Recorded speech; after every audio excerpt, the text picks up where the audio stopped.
Sticking with education, more students across the country returning to school this week, and that's highlighting a growing crisis with teachers. There are simply not enough of them right now. Government figures show that about 300,000 teachers left the education workforce, left the profession since February 2020. That would be when the COVID pandemic began.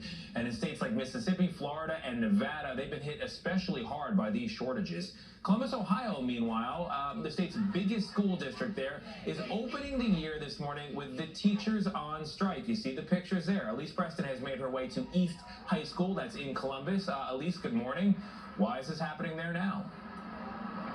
Tony, good morning to you. The school board and teachers union have been negotiating for months without success.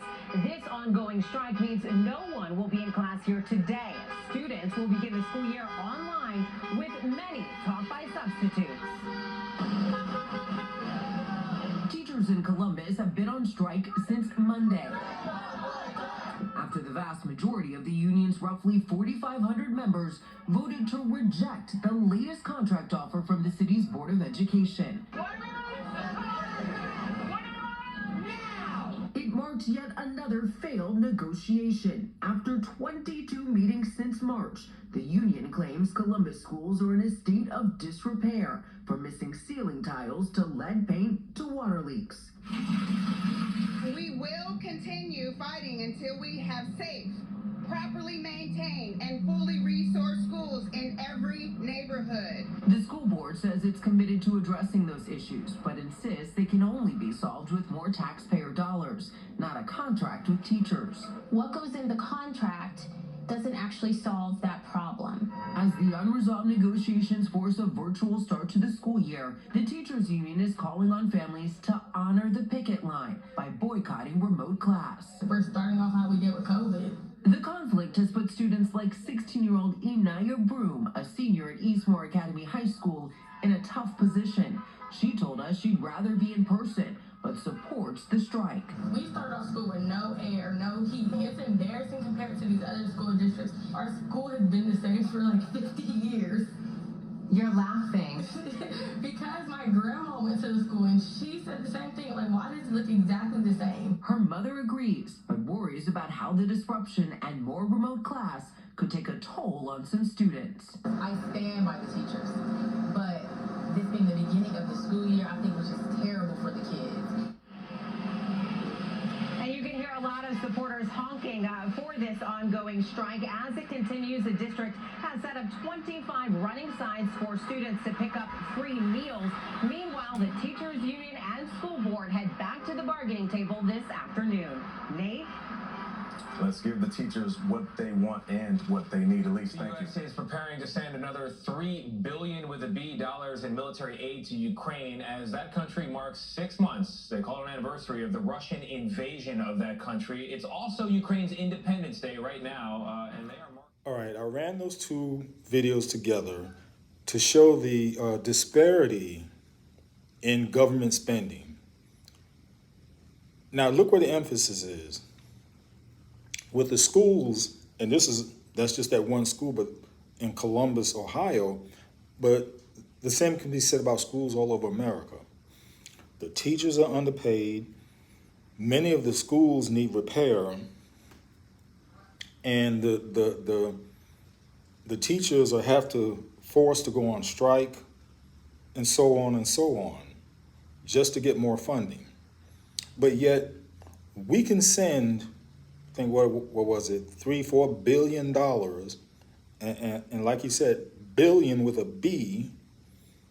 We could send billions of dollars overseas for a war that we're not in, but yet they say it's for our importance. But yet they have the money readily available to send over there. But yet, why can't we do this for our kids? Why can't we do this for our kids? Why can't the teachers' pay be more than what it is now? Come on now. Next video.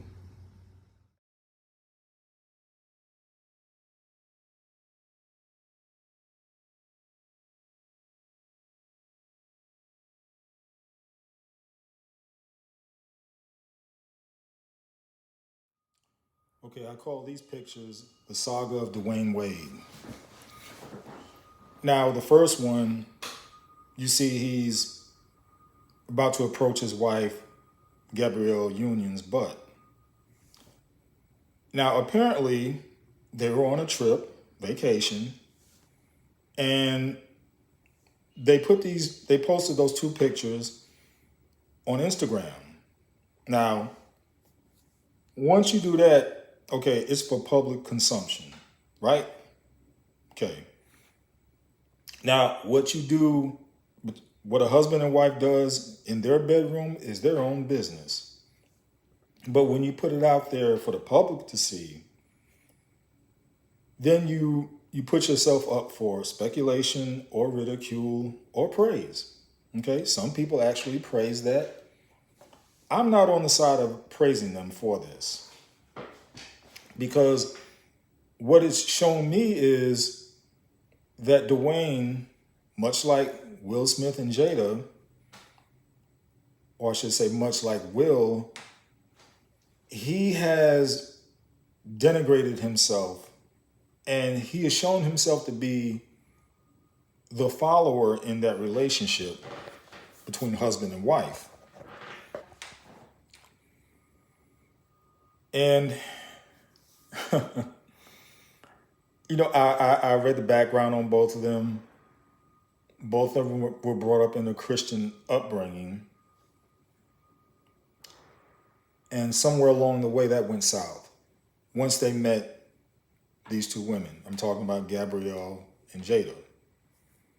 It's like they have taken them, their wives have taken them on a course of being altered, okay? They've taken them on a different course from where they should be.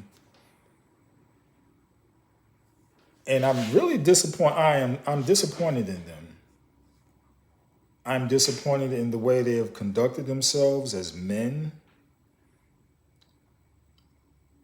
And it seems like we're getting revelations of more and more of how they are. Again,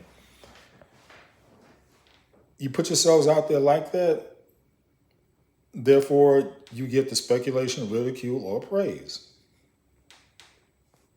And it seems like Gabrielle is the one who wears the pants in the family, just like it seems like Jada is the one who wears the pants in the family. Now, I know with this generation, they like to blur the lines, but I'm from the old school. I'm from common sense. I'm from the Bible. And if I'm going to go by a Bible, I'm going to go by it. And just doing that, you basically, well, he said he was biting her butt. I see it as kissing her butt too. And then when you get to the last photo of his son/daughter, that really takes it to another level for me. You cannot possibly tell me as a man, that you would be proud, so proud of your son, Magic Johnson also, you'd be so proud of your son that they want to do a sex change. They want to alter their looks. They want to become a woman. You cannot tell me you are innately proud, okay? You can love your son. Love your son. Okay, even if they want to change their sex, okay, that's on them. That's on them. Once they become of age, this child is not of age. You have coerced, cajoled your child into a sex change. Okay, as simple as that. Instead of taking control of the situation, it's like whatever goes, whatever they want. But the thing is, They live in your house. But you act like you have no control. And just like Will and Jay, the same thing. You act like you have no control over minors because they're still minors. The way of the world. That's how we going, the ways of the world. Enough said. Next one. In it, and who will it help? Now look, this is $10,000 of student debt relief if you didn't receive Pell Grants and you're earning less than $125,000 a year. If you went to college and you received Pell Grants, right, these are low-income students, it's $20,000, trying to address inequality here in this relief. The forgiveness applies only if you're earning less than $125,000, and the student loan pause that has been since the pandemic, that will be done at the end of December. So January 1st, if you have student loans, you're going to have to start making those payments here again. So this is going to affect something like 20 million people will now have a zero balance on their student loans. 20 million people, 43 million people overall qualify in some way for all of this. Yeah, a huge percentage of people who hold student debt have $20,000 or less. That's right. And so immediately this is breathing space in the budget for those people. And when you talk about Pell Grants, again, people who have Pell Grants, everyone who has a Pell Grant knows they have a Pell Grant. Yeah. First of all, people who don't may not know what it is, but it helps lower income people specifically pay for college roughly $60,000 or less, correct? Yes, that's absolutely right. So that's trying to address the fact that a lot of people with student loan debt are middle-class Americans, right? And so you want to make sure that you're helping people on the lower end of the income ladder too. Okay, who doesn't this help? Well, this doesn't help anybody who went to a state school and paid for all of it, anybody who paid off all of their student loan debt, or, as many people have criticized, people who couldn't afford to go to college in the first place and didn't and chose a different path.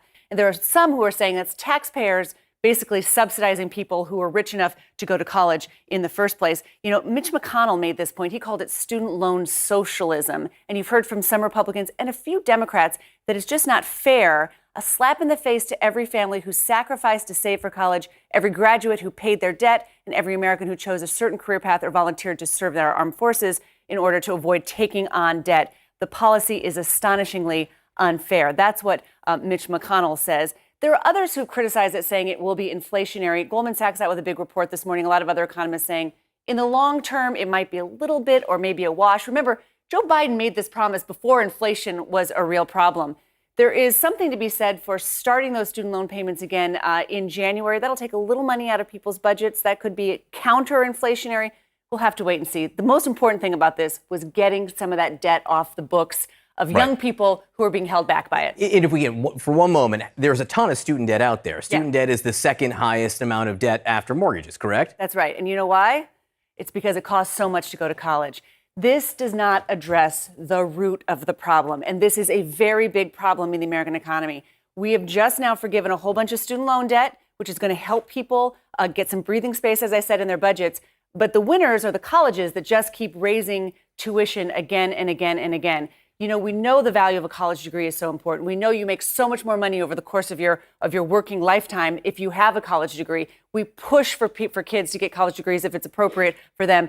And we allow them to take on sometimes debt that it would be almost physically impossible to pay back, especially people who go on to graduate school. This doesn't do anything to get the colleges to figure out their problem with this exploding tuition cost.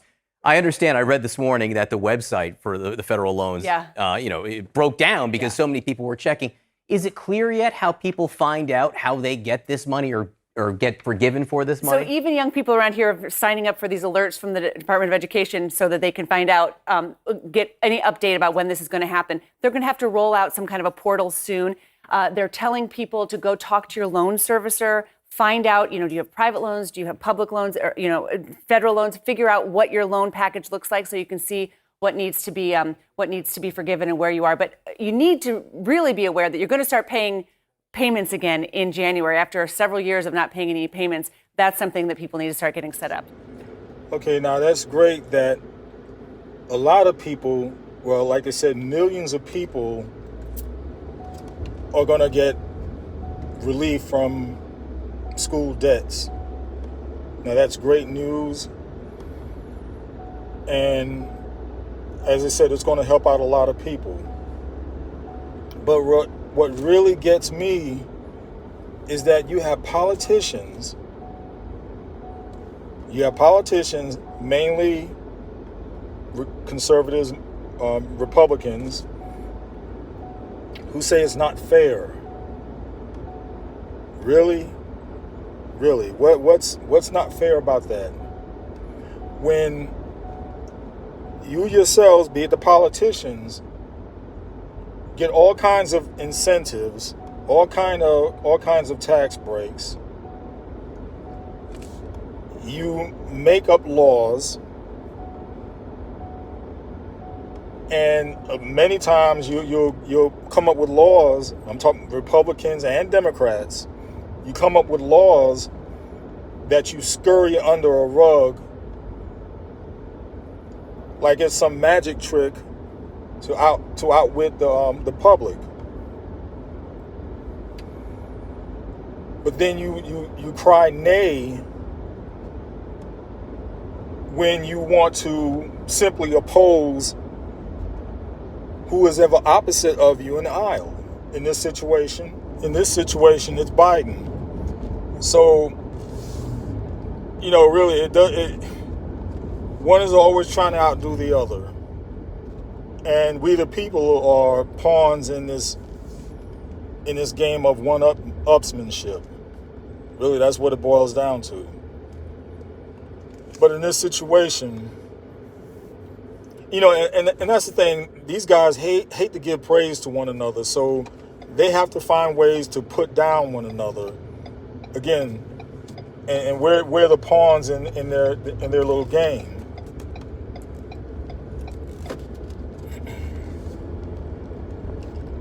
But it's really a shame.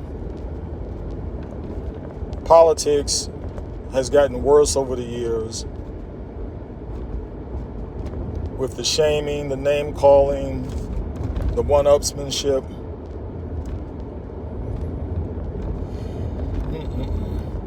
But now check out this picture. Now, again, Republicans, they're crying foul.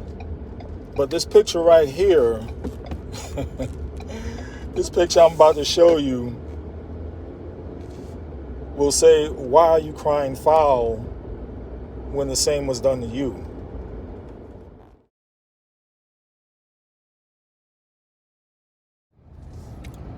Okay, you see that? Now, these are Republicans who had their student loan debts canceled, wiped clean. Didn't have to pay it back. Now you can go back and look at the faces, look how much they owed, pause it, and look how much they owed. But yet these are the same people who are crying foul that it's not right, that these Americans should be paying those loans back. See, this is the hypocrisy that goes on with politicians. Again, be it Republican or Democrat. Now, in this case, it just happens to be that Republicans are being caught with their hands in the cookie jar of hypocrisy.